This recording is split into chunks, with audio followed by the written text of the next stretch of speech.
Stimmt, hier war noch was. Raus kann ich wahrscheinlich nicht mehr. An der Tür habe ich aber ein Meisterstück vollbracht. Stimmt wohl. Ja, und außerdem Krokodil. Stimme ich zu? Na gut. Türe. Diese blöden Reben, ne? Wie kommen wir denn da durch? Kann ich damit irgendwas kombinieren? Ich weiß auch nicht, ob das Sinn macht, mein Freund.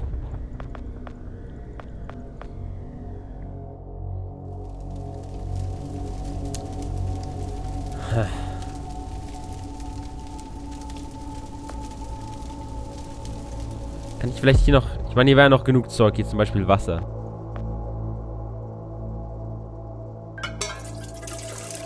Alles mit Wasser gefüllt. Jetzt könnte ich ein Feuer löschen, wenn ich wollte. Noch mehr Hochbeete.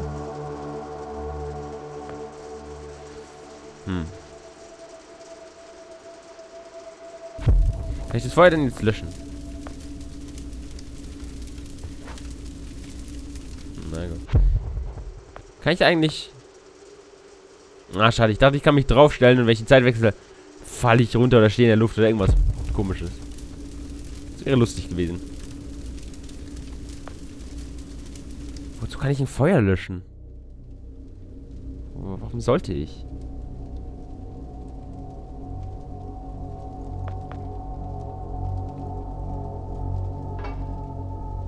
Richtige Form, falsche Größe. Also ich muss das Loch doch füllen, damit... Man sieht hier schon die Umrisse der Tür oben. Falsche Größe.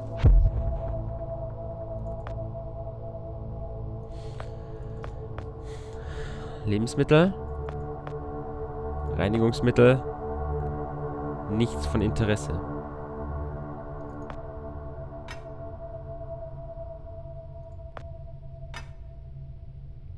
Ja, aus irgendeinem Grund hat der Holz gegen Stahl ausgetauscht, ja.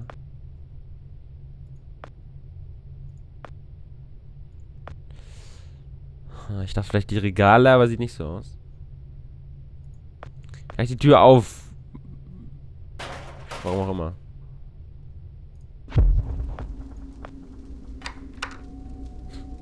Okay, es muss irgendwie hier rein.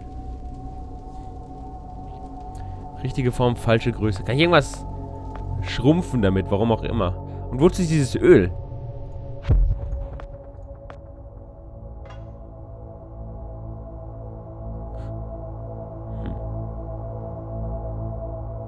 Ich könnte das hier anzünden. Oben ist ja der Kamin und dann das, aber... Warum? Bleibt mir ein Rätsel.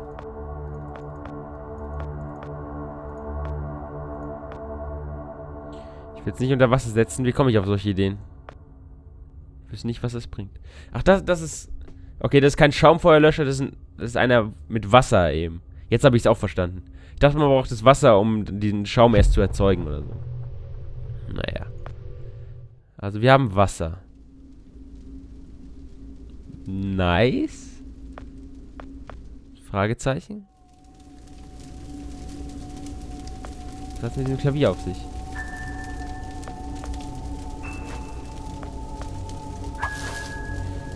Ich verstehe es auch nicht, mein Freund. Ich verstehe es auch nicht.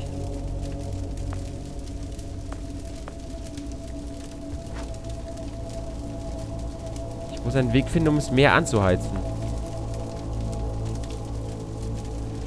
Angewandte Physik, die vielen Rätsel der Weltgeschichte, Leid von Reginald D. Lambert. Ah, da wird er sich drüber freuen. Ich habe gerade einen ganzen Stapel davon ins Feuer geschmissen.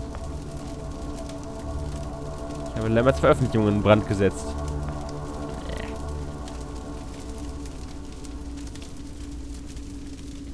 Das Ding ist, ich könnte hier Öl reinfüllen. Und dann... Dann wird es aber auch nicht brennen. Ich weiß noch nicht, ob ich das will.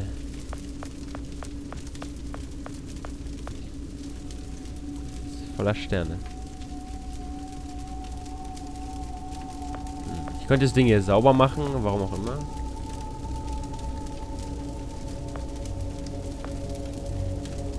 Also ich muss entweder das Ölfass anzünden oder das Feuer hier richtig zum Kochen bringen. Ich glaube, eins von beiden muss ich machen.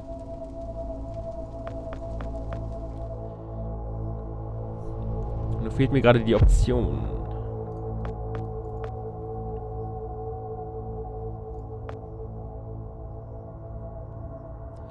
Übersehe ich irgendwas wie beim Maschendrahtzaun?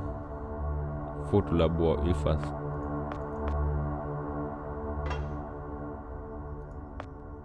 Kann ich den Ast in Öl tauchen? Ah ja, dass er brennt, klar.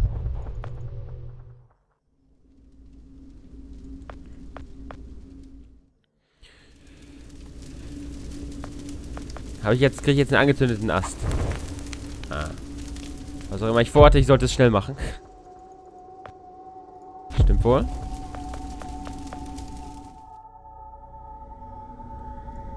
Dann zünden wir den Scheiß mal an. Das hat geklappt, als ich gedacht hatte. Reben im Feuer. Ich weiß nicht, ob ich das komplett durchdacht habe. Was jetzt, du Genie? Dass Moses eine Empfehlung hatte bezüglich brennender Vegetation. Ah ja. Schöne Bibelreferenz. Na, dann löschen wir mal. Und eine Axt. Ich habe es geschafft. Jetzt sollte ich doch in die letzte Holztür kommen. Und damit auch in Kapitel 8, nehme ich an.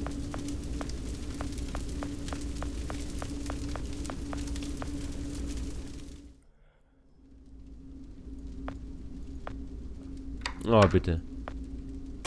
Zack, auf, rein. Kapitel. Ah, nee, doch nicht. Er steht auf diese Gemälde.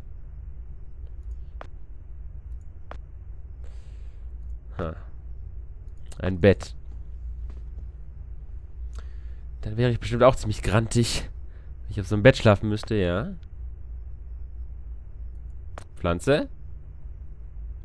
Das ist eine andere Pflanze. Mehr habe ich dazu nicht zu sagen.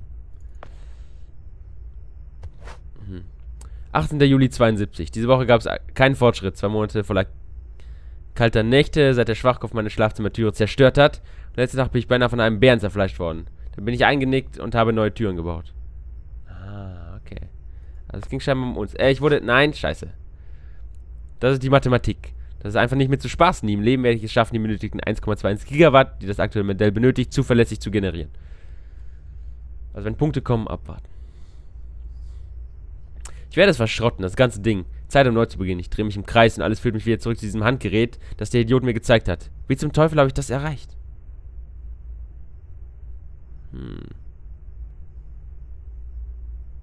Also der Idiot sind scheinbar wir und wir haben es ihm schon gezeigt. 93. Erfolg! Mit Hilfe der geliehenen Fotoausrüstung ist mir im März gelungen, den Schaltkreis bereits im Fertigungsprozess um eine ganze Größenordnung zu reduzieren. Sobald ich die übrigen Komponenten umgestaltet und nachgebaut habe, sollte die Maschine in der Lage sein, mit einem normalen Dieselaggregat auszukommen. 99. Geschafft. Um die Wahrheit zu sagen, ich hätte niemals gedacht, dass ich die Jahrtausendwende auf einem gottverlassenen Erdhügel mitten in der Pampa feiern würde. Ich kann ja volllaufen zu lassen auf irgendeine Veranstaltung, anstatt die letzten Minuten des Jahres mit Kohlen der letzten Flasche billigen mehr los zu verbringen. 72. Nein?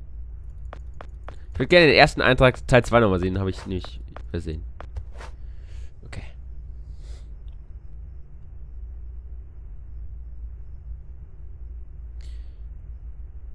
Der Schwachkopf sind wir. Scheinbar haben wir ihn schon getroffen. Also scheinbar haben wir ihn getroffen. Nur in der Vergangenheit, also in der Gegenwart, werden wir es noch tun. Ich würde ihn so gerne scheitern sehen, da muss ich gestehen, dass ein Ausdruck Idioten sich eine ganz neue Bedeutung gegeben hat. Das ist sehr zu freundlich. Lambert muss irgendwo in der Nähe sein. Sieht dem Fisch sehr ähnlich, den ich draußen verfüttert habe. Jetzt fühle ich mich wirklich schlecht, also ich nicht. Pass auf, soll ich dir irgendwie ein kleines Miniaturschloss oder einen Taucher mit einer Schatzkiste finden? Dann gehören sie dir. Dir? 11. März 71. Ich habe das Logbuch vorbereitet, um meinen Fortschritt zu dokumentieren. Das ist nur für den Fall, dass mir etwas zustößt und ein anderer meine Arbeit fortsetzen muss. Es ist nicht mal ein Monat her, seitdem ich Archon verlassen habe. Von dem was ich gehört habe, scheinen die weiter Druck zu machen, um weitere Zeitreisetests zu machen. Trotz der ganzen Rückschläge. Idioten, jeder Einzelne. 16. Juni. Die vorläufigen Baupläne für meine selbstentwickelte Version des IPMCI sind komplett. Die IPMCI, welche ich von nur an die Zeitmaschine bezeichne, sollte mich nicht länger als 3 Jahre kosten. Vorausgesetzt, dass es keine Rückschläge gibt, ja. Mit den 3 Jahren hat er super funktioniert. Waren ja am Ende nur 28. Okay. Gemälde. Hübsch, Lavalampe. Das ist eine schöne Lavalampe. Die ich hier anschließen könnte aus Spaß. Hey, da ist eine Flasche. Der Korken sieht aus wie aufgemalt. Kann man benutzen. Ich nehme an, es soll also als Schlüssel dienen. Okay. Leck mich fett. Eingang. Stop right there. Whoa, wait. Mr. Lambert, sir, it's me, Joe. I don't know you. What are you doing in my house? You sent me here, remember? I've done no such thing. For an intruder, you're not very bright, you know that? For all the commotion you caused getting in here, you might as well have brought a bulldozer. Now, you have exactly 5 seconds to explain what you're doing here. Or so help me God, I'm pulling this trigger and sending you on your way. Ja, das kann ich sehr gerne machen. 5. I was sent here. 4. By you. 3. You told me to find you, to warn you about the end of the world. 2. You were old, with white hair, and you got shot. Oh, God, please don't shoot me, Mr. Lambert. This, you gave me this. It's an something, chrono. It's a time machine. I gave you that? Yes! I've never seen anything like it. But on the back, that's my family's signet. I made this? It's simply magnificent. I gave this to you? Why? Who are you? Name's Joe, sir. I'm just a janitor at the Archon building. I found you in a room with a big, round door in the basement labs this morning, and you were dying. You said you'd come from 40 years in the future to stop the end of the world. I guess I was the only one around, so you gave me this and told me to find you and tell you all this, and I've been there. The future, I mean. A bunch of times. And you were right, Mr. Lambert. Everyone's gone. My God, so it did come to pass. They really did it, those greedy goddamn bastards. I told them this would happen. Wait, I was dying? How? You said you've been shot. I had to actually find you at the morgue to get this address. Shot? By whom? No, wait. Don't say anything else. You succeeded in finding me, which means anything you tell me from this point on could alter the course of action that brought you to my doorstep. The less I know, the better. So, you've seen the future. What did you see? It's like a bad dream, sir. Everyone's gone. Buildings are coming apart. It's all just quiet. What happened, Mr. Lambert? It is Dr. Lambert. And considering all the effort you just went through to find me, not to mention bearing witness to the horrific outcome of the biggest breakthrough in the history of science, I suppose I owe you some kind of explanation. Oh ja.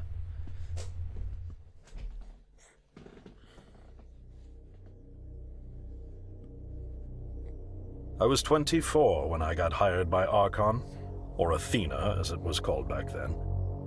Athena was one of the many weapons R&D companies formed during the Second World War.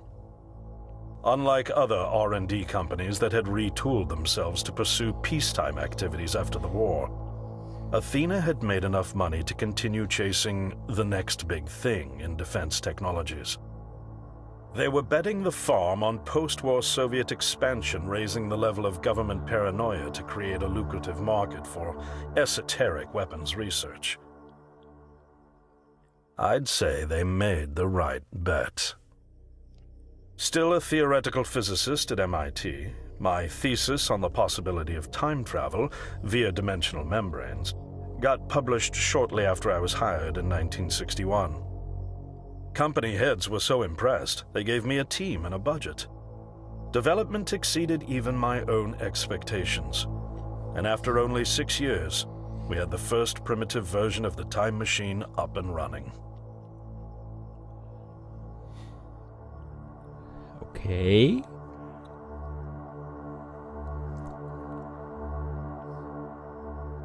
Our first successful trials involved sending simple objects into the future with a timed return.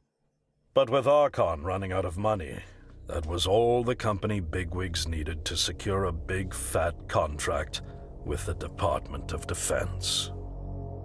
Apparently, we had sold them on the idea that the technology could be used to go back in time and strangle communism in its cradle. The reality, of course, was that it couldn't. Due to the laws of causality, you can't travel back in time beyond the point where time travel was invented. Das macht Sinn.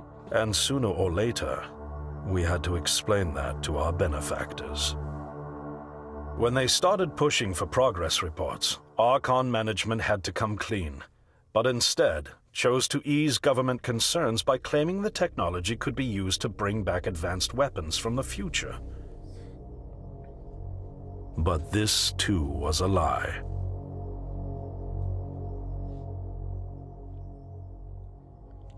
Ja, Kausalität hatten wir ja schon. At this point, we'd already had our first of many human trials, and we knew there would be no weapons. In fact, our results were as terrifying as they were baffling. Time pilots returned frenzied and confused, raving about empty streets and human remains. At first, we assumed the city had suffered a Soviet attack in the near future and had been evacuated as a result.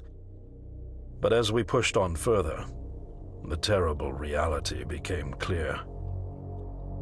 Time pilots started returning fatally ill, dying within a day or two from painful convulsions. Some never returned. We lost several pilots, machine prototypes, and other equipment. When the first contamination erupted in the lab, we were completely unprepared, losing 3 lab technicians to what we later identified as an incredibly aggressive airborne virus.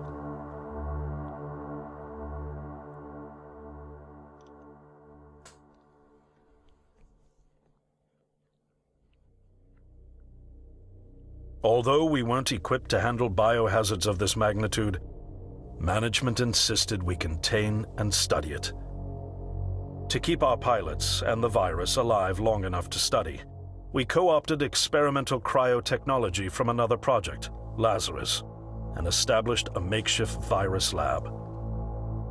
Once again, the bigwigs managed to spin our setbacks into a success story for the Department of Defense, now claiming that the virus could be cultivated for use as a biological weapon. The team threatened to resign, but outrage was swiftly quenched by promises of massive salary increases and stock options. I didn't take the bribe. I'd witnessed the lethal efficiency of the virus firsthand. I knew there was only one way this was going to end, so I handed in my resignation and set up shop out here. For over a year, I've been working to recreate the technology to bring me back in time, and prevent mankind's extinction from ever happening.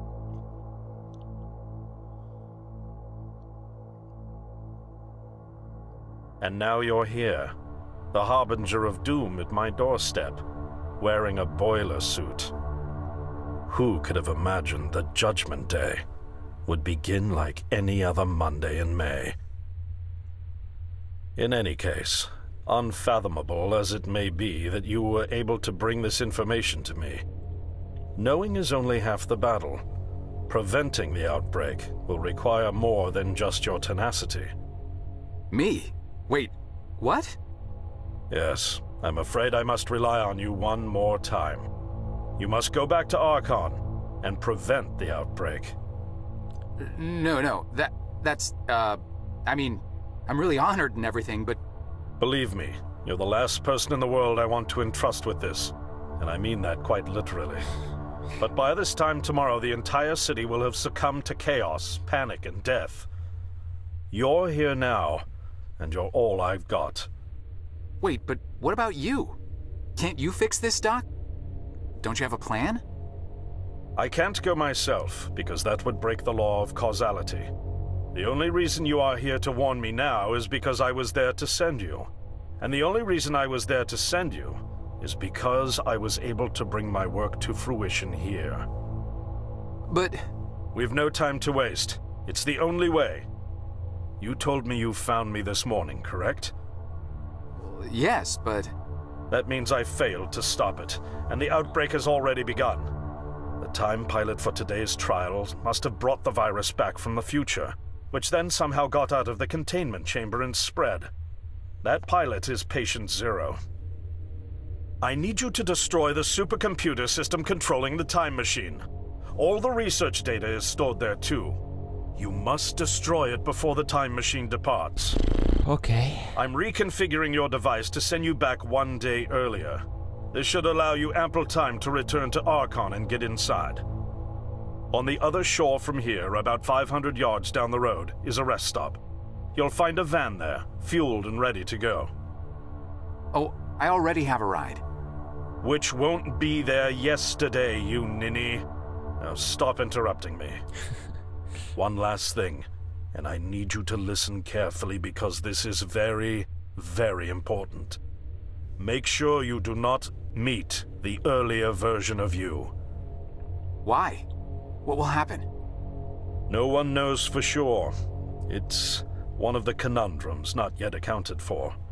There are theories, of course. None of them pleasant. Now, let's get you ready. Oh boy. Ja, Kausalität stimmt. Wenn er losgeht, könnte er mich nicht warnen, dass das nicht passiert und... How did I get myself into this? I nearly got killed trying to reach Dr. Lambert thinking he had a plan. And it turns out it's me. I'm the plan. Ja, wir werden mal kurz einen At Weltuntergang least I don't easy. have to walk back. This van's not as cool as the ambulance, but it has its charm. And it sure was nice of him to pack me lunch. I wish he'd pack me a can opener for the beans, though. And some gas for the Bunsen burner. Natürlich. But I'm sure I'll think of something. I've got several hours of driving ahead of me after all. It'll be almost morning before I get to Archon. I just hope I have enough time. Aber warum wurde Frank wirklich gefeuert? Was hat es damit auf sich? Die Nacht zuvor.